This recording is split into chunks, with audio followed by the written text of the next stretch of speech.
एक बड़ा सवाल देश भर के मन में है कि इस बाबा का नाम एफआईआर में क्यों नहीं? एफआईआर में सिर्फ एक नाम है, बाकी अज्ञात में डाल दिया। अज्ञात का मतलब होता है राम भरोसे। क्या? जिससे दरोगा जी नाराज है उसका नाम अंदर ठूस देंगे, जिससे खुश है उससे कहेंगे जाओ बेटा मौज लो। मैंने प्रैक्टिकली यही देखा। कानून में क्या लिखा मुझे नहीं पता, लेकिन प्रैक्टिकली यही होता। अज्ञात का मतलब ब्लैंक चेक, दरोगा जी की मर्जी, मैं चाहे ये करूं, मैं चाहे वो करूं, मेरी मर्जी। क्या? ज्ञात में केवल एक सेवादार का नाम है। बाबा भी मैनपुरी में आनंद ले रहा है, बाबा का नाम क्यों नहीं भाई? उससे भी अमिताभ जी कार्रवाई होगी। अभी चूंकि जांच चल रही है, भी जो प्राइमरी स्टेज पे जिन लोगों का नाम आया उनका है, बाबा कोई ऐसा नहीं इम्यून नहीं कानून से बाहर, उसकी भी गलती निश्चित तौर पे वो बचेगा नहीं। अभी वो फरार है और अभी हालांकि उसका पता चल गया कि मैनपुरी के अपने आश्रम में, मैनपुरी के आश्रम में है, वहां आराम से चिलगोजा खा रहा बाबा, बाहर पुलिस खड़ी है और को अंदर कोल्ड ड्रिंक भी भिजवा रही हो पुलिस। इससे भी मैं इनकार नहीं कर सकता बाबा की सेवा में। अमिताभ जी, इस बाबा के भी पाप का घड़ा भर गया। ये भारतीय जनता पार्टी की सरकार है जिसने रामपाल और राम रहीम जैसे लोगों को साम्राज्य ध्वस्त करने का काम किया है। एक और बड़े बाबा जेल में, तो हम लोग किसी को संरक्षण प्रदान नहीं करते हैं। भारतीय जनता पार्टी का इससे कोई संरक्षण नहीं है, बलात्कारी व्यक्ति है।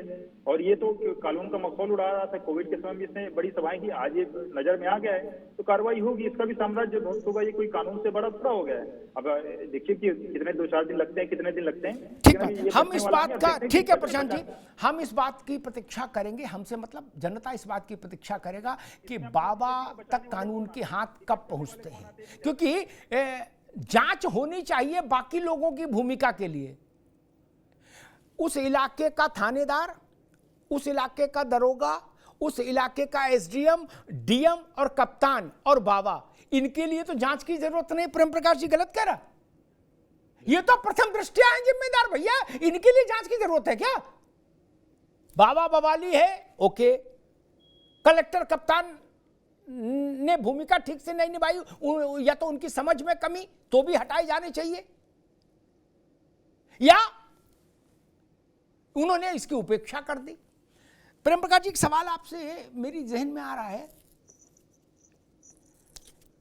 मुख्यमंत्री, प्रधानमंत्री किसी दल के हो, जब वो आते हैं कहीं, आप तो इतना लंबे पदों पर रहे, बड़े पदों पर रहे यूपी पुलिस में, 3,500 4,000 की आमद लगती है पुलिस की, मुख्यमंत्री आए, और 6,000 6,500 की नाना प्रकार के सुरक्षा एजेंसियों की आमद लग जाती है प्रधानमंत्री आए। क्या 80,000 के लिए ही सही सोच लिया, बोले 40 होमगार्ड बैठा दिए, सिपाही बैठा दिए, बोले जाओ बेटा वहां है निपटा देना मामला।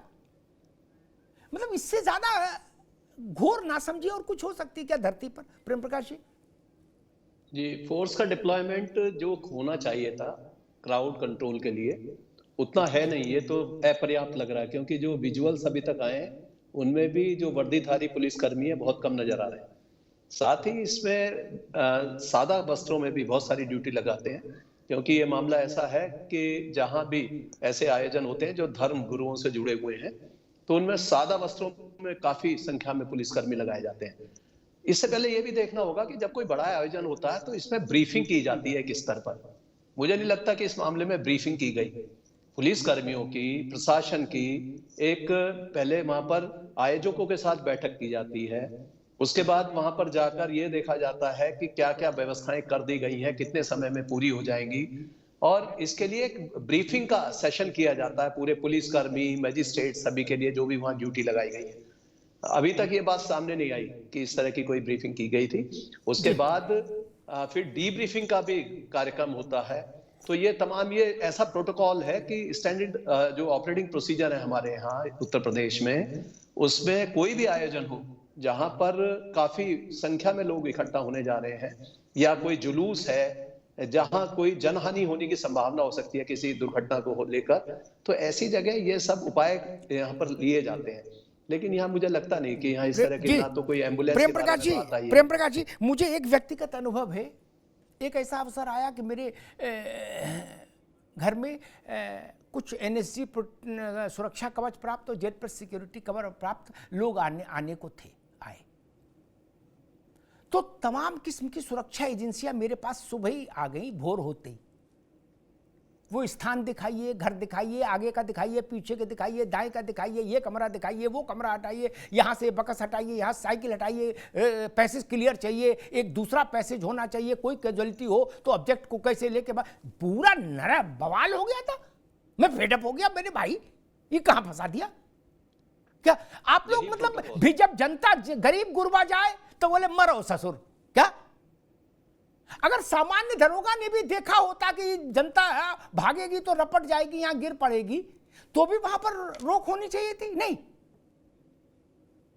ये व्यवस्थाओं की तो कमी रही है, या हो सकता है पुलिसकर्मी लगे हों लेकिन उसके बाद वहां पर मौके पर मौजूद ना हो, तो ये इसकी गहन समीक्षा वो सब जांच के दौरान ही निकल प्रेम पाएगा प्रकाश जी, पुलिस कि कौन-कौन पुलिस इसमें के अगर दोषी कर्मी रहे। लगे भी थे तो वो क्या वहां पेड़ के नीचे लूडो खेल रहे थे?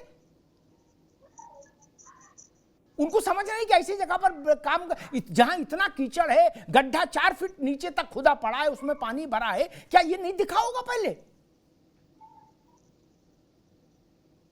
बड़ा आदमी आए तो आप मेज पलट देते हो, मेज के नीचे घुस के देखते हो, क्या कुत्ता घुमाते हो? नहीं, जिसके घर बड़ा आदमी आता है उसका प्राण संकट में डाल देते हो। नहीं प्रेम प्रकाश जी, गलत कह रहा? ये कार्रवाई तो यहाँ भी होनी चाहिए। और पता लगे उसके एक मिनट, और पता लगे उसके चाचा बाहर रह गए तो फिर चाचा अंदर नहीं आ पाए 2 घंटे तक, पुलिस वालों ने चाचे को डंडिया दिया। लोग आप जब ये चले जाएंगे तभी एनएसजी जानते नहीं हो? नहीं, यहां खाली छोड़ दिया, बोले 80,000 है। मान लिया हम कह रहे अधिकारियों को 80 पता था, बोले मरने दो यार, क्या करना है, डैम केयर है, let's play ludo. Prem Prakash ji, कुछ ऐसा भाव लग रहा मुझे। यहाँ लापरवाहियां हुई हैं और इसीलिए जो माननीय मुख्यमंत्री जी ने आदेशित की है हाई लेवल कमेटी, जिसमें एडीजी जोन को रखा गया है, कमिश्नर को रखा गया है, तो निश्चित रूप से ये सब कमियां सामने आएंगी। एफआईआर के बारे में जो आपने बात की, ये भी बड़ा एक हास्यास्पद सी लग रही है, जिस व्यक्ति ने भी, जिसने भी एफआईआर कराई है, कि उसमें बाबा जो इसका की जो पर्सन है उसका नाम ही छोड़ दिया गया है। अब उस पर जब नामजदगी में और बड़ा सोच समझ के एफआईआर लिखाई गई होगी, उसके बाद भी जो है इस तरह की लापरवाही करने, तो लगता है कि कहीं ना कहीं ये इसको प्रेम प्रकाश जी, ये लापरवाही में नहीं कहूंगा, इस एफआईआर को बड़ी आंखों से गुजारा गया होगा। ये छोटी आंखों का और छोटे हाथों का खेल नहीं है। हमको मालूम है जन्नत की हकीकत क्या है, ऐसी एफआईआर कैसे होती मुझे पता है। 35 साल हो गए मुझे इसी से राजकाज को देखते हुए प्रेम प्रकाश जी, आप तो जानते मुझे पहले से। कुछ दरोगा करा दिया होगा जाके एफआईआर, नहीं ना, एसएसपी नहीं करा पा सकता है एफआईआर अपने अकेले अपने दम पर। 10 जगह पूछा गया होगा, ओके हुआ होगा, बोले गो अहेड। मैं यही बात को रेखांकित कर रहा हूं। यतीमा, मेरी पीड़ा ये कि गरीब के जान की कीमत ना बाबा के लिए, ना प्रशासन के लिए, ना किसी के लिए। 2-4-6 दिन हल्ला मचेगा, अखबार टीवी चलेगा, उसके बाद सब। मुझे याद है, प्रेम प्रकाश जी को भी याद होगा और बाकी लोगों को भी याद होगा, हमारे मित्र प्रशांत जी, अशोक जी, 4 मार्च 2010, अगर मैं सही याद कर रहा हूँ, कुंडा में प्रेम प्रकाश जी, कृपालू महाराज ने जो मंदिर बनवाया राम जानकी मंदिर, उसमें 63 लोग भगदड़ में मर गए थे। मैंने नहीं सुना कि प्रतापगढ़ के डीएम को जेल भेज दिया गया हो, एसपी को जेल भेज दिया गया हो, ये कृपालू जी महाराज से भी कुछ बात हुई हो, नेवर। यतीमा, क्या सब प्रिविलेज्ड क्लास है, केवल ननकू मरने के लिए है, बाकी किसी से कोई सजा नहीं, किसी को कोई पूछताछ नहीं, केवल ननकू मरे, मर जाए। जी अमिताभ जी, आज जिम्मेदारी से हम सबको अपने पर शर्म आनी चाहिए कि इस तरीके का हादसा हो गया। 137 परिवारों के परिवारजन वहां मृत्यु को प्राप्त हुए। तो आज ये चिंता का विषय तो होना ही चाहिए कि हम आखिर किस तरीके का ईश्वर का प्रचार और प्रसार कर रहे हैं जो ये गति प्राप्त हुई है। तो मतलब मुझे तो समझ में नहीं आ रहा कि क्या कहा जाए, लेकिन ये बात सही है अमिताभ जी कि प्रशासनिक तंत्र हो, ऑर्गेनाइजर्स हो। एक कांड आपको और याद होगा अमिताभ जी, विक्टोरिया पार्क में एक मेला लगा था मेरठ में, और वहां भी यही स्थिति थी। किस तरीके से वहां जो व्यापारी थे, जो वहां जो सर्विस अपनी दे रहे थे, जो वहां उस मेले को घूमने आए थे, बड़ी संख्या में लोग जलकर मर गए थे। क्योंकि वहाँ कोई द्वार नहीं था, कोई इमरजेंसी द्वार नहीं था, एम्बुलेंस नहीं थी, तो कोई भी किसी भी सामाजिक या किसी भी बड़े स्तर पे जहां इस तरीके का क्राउड आने वाला हो, वहां इस तरीके की लापरवाही, सबसे पहली बात तो ये अमिताभ जी कि इस कार्यक्रम को रोका जाना चाहिए था। बरसात है, अभी भी जो विजुअल्स में देख रही हूँ, गीला मैदान पड़ा हुआ है, गीले मैदान में तो फिसलन बहुत ज्यादा हो जाती है। वहां तो अगर 80,000 की संख्या भी आनी थी तो ये क्राउड रोका जाना चाहिए था, इस कार्यक्रम को रद्द किया जाना चाहिए था। और प्रशासनिक तंत्र में इतनी क्षमता है, आप इस बात को बहुत अच्छी तरह जानते हैं कि अगर वो चाह ले, अगर उसकी प्रशासनिक तंत्र की इच्छा ना हो तो कोई कार्यक्रम हो नहीं सकता, वो अनुमति ही नहीं देते। लेकिन गीले मैदान में 80,000 लोगों के आने की अनुमति दी गई। ऑर्गेनाइजर्स की कोई जिम्मेदारी नहीं थी, उनको बिल्कुल इस बात की कोई परवाह नहीं थी। ना वहां जो बैठे हुए महानुभाव थे जो प्रवचन कर रहे थे, मुझे नहीं पता वो किस प्रकार के प्रवचन करते हैं, क्योंकि मैंने तो पहली बार ही नाम सुना है। लेकिन इतना तय है कि वो कम से कम धर्म की व्याख्या तो वहां बैठकर नहीं कर रहे थे, और उन्हें कोई चिंता नहीं थी कि अगर यहाँ भगदड़ मच गई तो क्या हो। तो हमें आज अपने वो बहुत विचित्र बाबा है, वो अपना ब्लैक कैट कमांडो सर्विस भी रखते हैं। वैसे तो एनएससी में मिलती ब्लैक कैट, लेकिन बाबा ने अपनी पर्सनल ब्लैक कैट बना रखी है, और उसके बाद व्हाइट कैट भी बना रखी है। सेवादार व्हाइट ड्रेस पहनते हैं और ब्लैक कैट बाबा की सुरक्षा में रहते हैं। बहुत बवाली बाबा है। अशोक यादव जी, नेता के घर में लड़के का मुंडन भी हो तो पुलिस इतना गदर काट देती है, अमेरिका से भी ज्यादा दुरुस्त इंतजाम कर देते हैं कप्तान वहां जाके। नहीं, वो तो बस नहीं चलता ने को मुंडन में भी कहें हम ही उस तरह चला दें सरकार, इतनी सेवा में हो जाते, बिल्कुल सब मोहल्ले में चूना डाल के सब अल्ली बल्ली लगा के बिल्कुल व्यवस्थित कर देते, क्योंकि बड़े आदमी का मामला है। यहाँ बोले भाई बाबा क्या कौन आता है, गरीब आदमी, इनका जो क्लाइंटेज है वो गरीब आदमी की है। मैं जाति पर नहीं जा रहा है, गरीब और पिछड़े वर्ग से वंचित वर्ग के लोग थे। बोले मरने दो यार, क्या जो आ जाएंगे चले जाएंगे, बच जाएंगे जिंदा चले जाएंगे, बाकी नहीं। ये भाव क्यों रहता है? मैं तो हैरान हूं कि इतनी बड़ी संख्या में लोग आए और उनके लिए जो सामान्य प्रोटोकॉल होना चाहिए हिफाजत का, जो शासन का होना चाहिए, वो लागू ही नहीं हुआ। और फिर हम लोग हादसे पर कह रहे हैं कि अरे हादसा हो गया। हमने तो हादसे के लिए दरवाजा खोला था खुद ना, अशोक जी।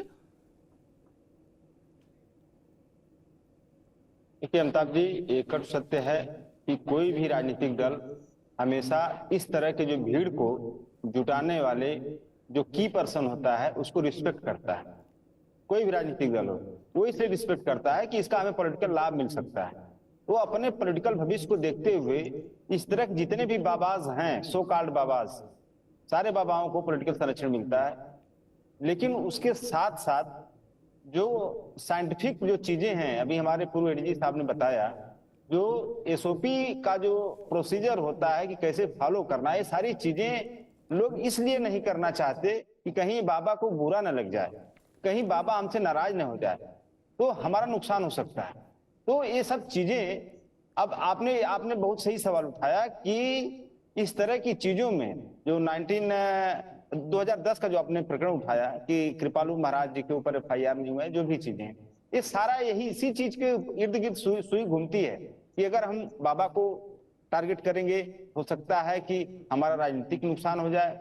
तो जनता है, या आज 150 लोग मरे हैं, कुछ दिन बाद लोग भूल जाएंगे। लेकिन ये सारी चीजें कम से कम कोई भी सरकार हो उसको एक मानवता के हित में देखते हुए, और सरकार की जिम्मेदारी है, मानवता नहीं है, सरकार की जिम्मेदारी भी है कि हमें अपने जनता को सिक्योरिटी कैसे देना है, उनकी जान की हिफाजत करना भी सरकार की जिम्मेदारी है अमिताभ जी। और इस जिम्मेदारी के क्रम में वो हॉस्पिटल भी आता है। मैंने सुना आपने कई बार सवाल उठाया उस हॉस्पिटल पे, ट्रामा सेंटर। देखिए ट्रामा सेंटर और हॉस्पिटल में मूलभूत अंतर होता है। ट्रामा सेंटर जो इसी के लिए डिजाइन होता है कि कोई इस तरह का एक्सीडेंट हो जाए तो उसको ट्रीट करने के लिए, सडन सर्विस प्रोवाइड कराने के लिए उसका डिजाइन ऐसा होता है। लेकिन ट्रॉमा सेंटर में अगर पैरामेडिकल स्टाफ नहीं है, इलेक्ट्रिसिटी नहीं है, जनरेटर नहीं है, तो ये सारी चीजें वहां के जो सीएमओ है या जो वहां की चीजें, वहां के लोग जो हैं, उनकी सीधे सीधे जवाबदेही इसमें सुनिश्चित होती है। तो ये सारी चीजें अमिताभ जी कहीं न कहीं इस तरफ इशारा कर रही हैं कि ये सारी चीजें सरकार को, कोई भी सरकार हो, चाहे बीजेपी की सरकार हो, चाहे सपा की सरकार हो, चाहे बसपा, कोई भी सरकार हो, उनको इस तरह की चीजों में अपना पॉलिटिकल फ्यूचर के देखने की बजाय इन बाबाओं के ऊपर अंकुश लगाना चाहिए। अब जो अंधविश्वास है बाबा फैला रहे हैं इस तरह के लोग, उन अंधविश्वास फैलाने के खिलाफ सरकार को सरकारी खर्च पे जगह जगह होर्डिंग लगाना चाहिए और पब्लिक को अवेयरनेस प्रोग्राम चलाना चाहिए कि इस तरह के बाबाओं के आप चंगुल में न फंसे। तो ये सारी चीजें ठीक है अशोक जी, ठीक, छोटा काम अभी रुकना होगा अशोक भाई, अभी रुकने का